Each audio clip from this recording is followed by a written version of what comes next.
हिमाचल प्रदेश विधानसभा चुनाव 2022 के दौरान कांग्रेस पार्टी द्वारा लोगों को 10 गारंटियां दी गई थी, जिसमें सबसे महत्वपूर्ण गारंटी ओपीएस बहाल करना था। वहीं विधानसभा चुनाव में कांग्रेस पार्टी की जीत दर्ज करने के पश्चात सुखविंदर सिंह सुक्खू प्रदेश के नए मुख्यमंत्री बने और उन्होंने कैबिनेट मंत्रियों की नियुक्ति के पश्चात ओपीएस बहाली की घोषणा कर सरकारी विभागों से सेवानिवृत्त एनपीएस कर्मचारियों को पुरानी पेंशन की सौगात दी। वहीं पुरानी पेंशन का लाभ प्राप्त करने वाले सरकारी कर्मचारियों में बिलासपुर की कामिनी डोगरा भी शामिल हो गई है और कामिनी डोगरा बिलासपुर जिला की पहली ओल्ड पेंशनर्स महिला लाभार्थी बनी है, जिन्हें अक्टूबर महीने से ओपीएस का लाभ मिलेगा। गौरतलब है कि कामिनी डोगरा ने वर्ष 2007 में रेगुलर शिक्षिका के रूप में सरकारी स्कूल में अपनी सेवाएं देना शुरू किया था और 12 साल 8 महीने 21 दिन का कार्यकाल पूरा करने के बाद वो दिसंबर 2019 में हिंदी लेक्चरर के पद से सेवानिवृत्त हुई और एनपीएस के तहत उन्हें 3,107 रुपए की मासिक पेंशन मिलने लगी,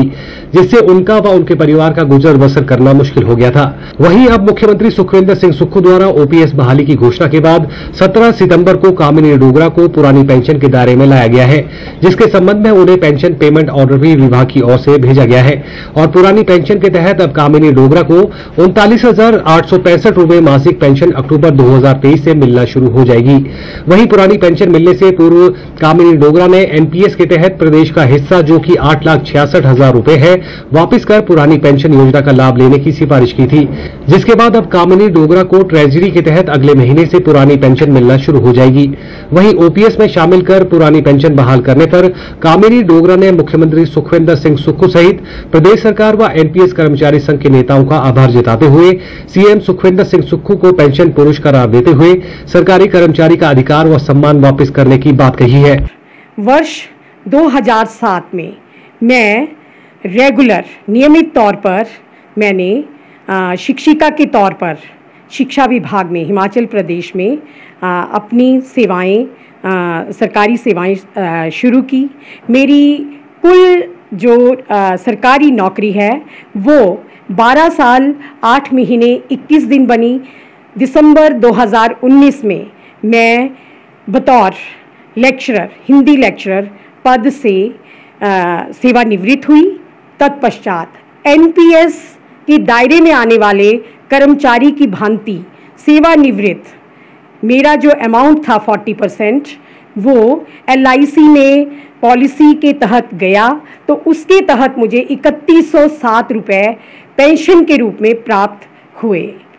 60% मुझे जो हिस्सा मिला उससे मैं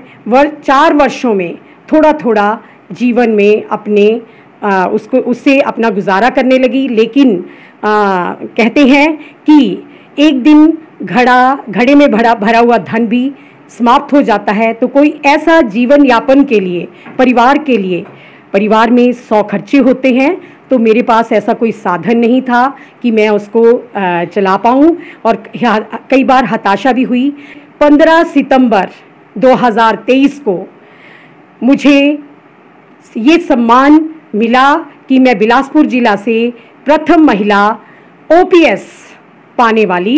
ट्रेजरी की ओर से प्रथम ओपीएस महिला कहलाई और मुझे आज के दौर में अब अप्रैल 2023 से मुझे जो पेंशन दे है वो है 39,865 रुपये। तो मैं समाज के लिए भी, अपने परिवार के सुख सुविधाओं के लिए भी अपने आप को राहत महसूस कर रही हूँ और इसके साथ ही समाज में भी मेरा इस जो मुझे मतलब सम्मान मिला है उससे मुझे समाज में भी मैं पूरी तरह सम्मान से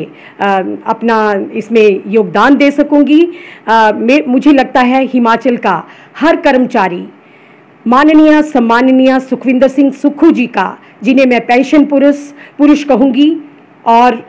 हमारी जीवन रेखा ओपीएस उन्होंने लौटाई है। सच माने मैं ओपीएस को हर परिवार की जीवन रेखा कहती हूँ और ये लौटाकर वर्तमान सरकार ने हमें सम्मान से जीने के लिए एक मौका दिया है, ताकि हम बहुत सारी निराशाओं से अपने परिवार को भी बचा सकें और समाज में भी अपना योगदान दे सकें।